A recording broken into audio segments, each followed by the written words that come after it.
Bien, vamos a trabajar ahora un poco las propiedades que ya vimos, propiedades de la potencia con números enteros. Lo conocíamos de esta forma. Sabemos que si nosotros multiplicamos dos potencias de igual base, lo que se hace es escribir la base y los exponentes se suman, ¿sí? Lo mismo sucede si la base, en vez de ser un número entero, es una fracción. Si yo tengo dos potencias donde las bases son la misma fracción, acá puse a sobre b, hacemos lo mismo, escribimos la base y los exponentes en este caso se suman. Lo mismo que en números enteros, cuando teníamos potencias de igual base que se estaban dividiendo, escribíamos la base y se restaban los exponentes, sucede en el caso de que la base sea un número fraccionario. Fíjense en que lo que hice acá fue escribir la base y los exponentes los resté. Cuando teníamos potencia de otra potencia, lo que hacíamos en números enteros era escribir la base y los exponentes multiplicarlos. Ahora, si la base es una fracción, hacemos lo mismo, escribimos la base y los exponentes aquí se están multiplicando. También teníamos en números enteros que cuando cualquier base elevada a la 0 me da 1, si la base es una fracción elevada a la 0 también va a dar 1, y si la base estaba elevada a la 1 me volvía a dar el mismo número. Lo mismo pasa acá, si tengo una fracción elevada a la 1 me da la misma fracción. ¿Qué se nos estaría agregando en esta parte con fracciones? Que no lo vimos cuando trabajábamos con números enteros, era el caso cuando el exponente es negativo, ¿sí? Que también se le puede aplicar a un número entero, pero ya vamos a ver cómo quedaría. Vamos a ver acá que una fracción, si lo tengo elevado a un exponente negativo, lo que yo tengo que hacer es convertir ese negativo en un número positivo, como está acá. ¿Y cómo consigo eso? Invirtiendo la base. Entonces, el a que era numerador va a estar como denominador y el b que era denominador ahora pasa a ser numerador. De esa forma yo consigo que mi exponente cambie de signo. ¿Qué hubiese sido acá? Que uno no lo enseña por ahí para no confundir, ¿sí?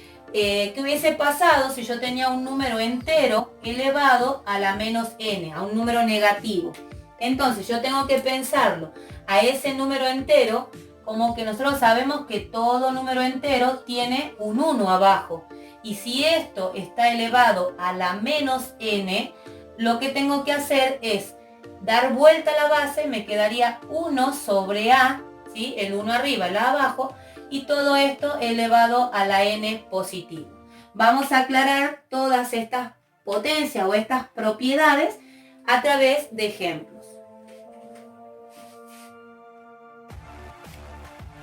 En estos ejemplos tenemos en el primer caso una multiplicación de dos potencias que tienen la misma base.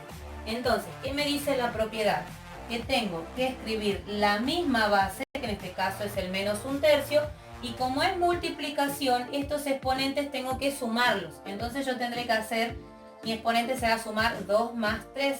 Por lo tanto, quedaría como menos un tercio elevado a la 5, ¿sí? ¿Cómo resolvemos esto? Primero tengo que pensar que el 5 es un número impar. Y cuando la potencia es impar, el signo de la base se mantiene. O sea que si acá hubiese sido positivo, continúa siendo positivo. Y si es negativo, continúa siendo negativo el resultado. Se conserva el signo cuando el exponente es impar. Ahora, ¿cómo resolvíamos una potencia elevada a un exponente? Perdón, ¿cómo se resuelve una fracción elevada a una potencia? Se eleva al de arriba y al de abajo a la potencia, que es lo que conocemos como propiedad distributiva de la potencia. Por último, esto me quedaría menos, 1 a la 5 es 1 por 1 por 1 por 1 por 1, que me da un total de 1, 5 veces, y el 3 a la 5 quedaría 3 por 3, 9, por 3, 27, por 3, 81, y 81 por 3 me da un total de 243. Vamos al segundo ejemplo que me dice que tengo dos potencias que tienen la misma base pero se están dividiendo. Entonces tengo que escribir la misma base Error que cometen los alumnos, dividen acá y eso no se hace, se escribe la misma base sin operar la división y lo que hago es restar 3 menos 4. Entonces acá me quedaría 3 menos 4 por lo que aquí es división. Entonces quedaría la base menos 3 cuartos y 3 menos 4 me da menos 1. Dijimos entonces que cuando el exponente es negativo, para que quede positivo hay que dar vuelta a la base. Entonces quedaría el 4 arriba y el 3 abajo. Y el signo que cambia es el del exponente, no el de la base. La base va a continuar siendo negativa. Por último dijimos que todo número elevado a la 1 vuelve a dar el mismo número. Entonces esto quedaría de resultado menos 4 tercios. El último ejemplo que citamos acá, tenemos 3 potencias de igual base. Voy a poner la base, que sería en este caso un quinto, y ahora voy a pensar, si acá tengo multiplicación, estos dos tendrán que sumarse. Entonces voy a hacer 7 más 3, 7 más 3, y como acá tengo división, voy a hacer menos este, que sería 10. Me estaría quedando la base un quinto, y me queda 7 más 3, 10, menos 10 me da 0. Y dijimos que todo número a la 0, aunque el número sea una fracción, me da un total de 1.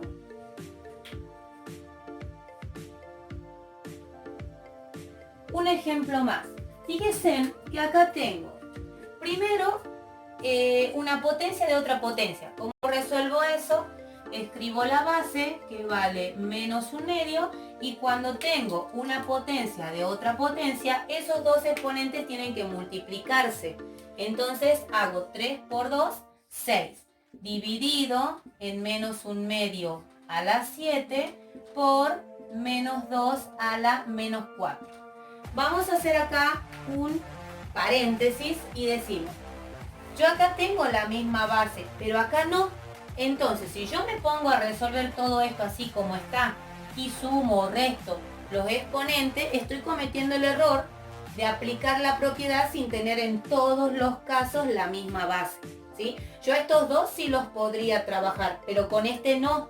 Si ustedes quieren, podríamos decir, bueno, vamos a ir resolviendo estos dos primero, que me daría menos un medio, que es la base, y como es división, tengo que hacer 6 menos 7.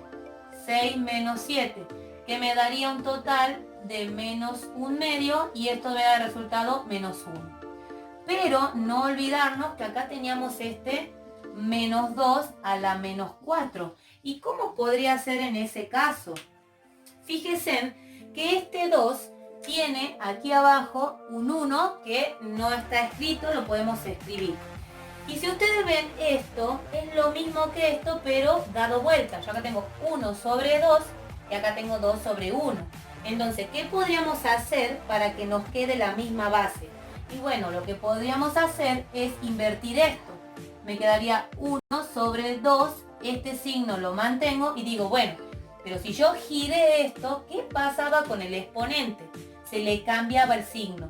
Entonces si este está como menos 4, yo acá le voy a poner 4 positivo. Entonces llegué a una situación donde ya tengo la misma base, por lo tanto ahí sí puedo aplicar la propiedad de la potencia. ¿Qué me decía? Que si es multiplicación, yo estos dos los tengo que sumar, ¿sí? Entonces me estaría quedando menos un medio a la menos 1, no me olvido el signo, más 4. Más 4. Y eso me da menos un medio a la menos 1 más 4 a la 3.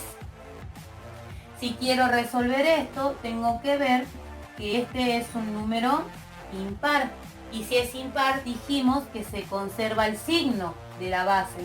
Y por último digo 1 elevado al cubo, 1, y 2 elevado al cubo me da un total de 8. Voy a hacer acá, antes de terminar el video, una aclaración, ¿sí? Con una situación que por ahí genera confusión, ¿sí? Entonces, Fíjense en que tengo una división de igual base. Dijimos que se escribía la base y que cuando era división lo que teníamos que hacer era estos dos exponentes restarlo. Entonces, fíjense en que yo lo que voy a escribir acá va este 2 menos, el menos por ser división, pero este número es menos 2. Entonces pondré acá entre paréntesis menos 2. Es como que me está chocando el menos de esto de la propiedad con el menos que tiene el exponente. Entonces, ¿cómo resolvería en ese caso? Pongo menos 1/3, pongo 2 y menos por menos me da más 2. Entonces esto quedaría como menos 1/3 elevado a la 4 positivo. Para terminar de resolver, voy a pensar que el 4 es un número par. Y siempre que el exponente o la potencia sea par, el resultado va a ser positivo, cualquiera sea el signo de la base. Entonces, por último, me quedaría hacer 1 a la 4, 1, y 3 a la 4, 3 por 3 por 3 por 3, 4 veces, que me da un total de 81.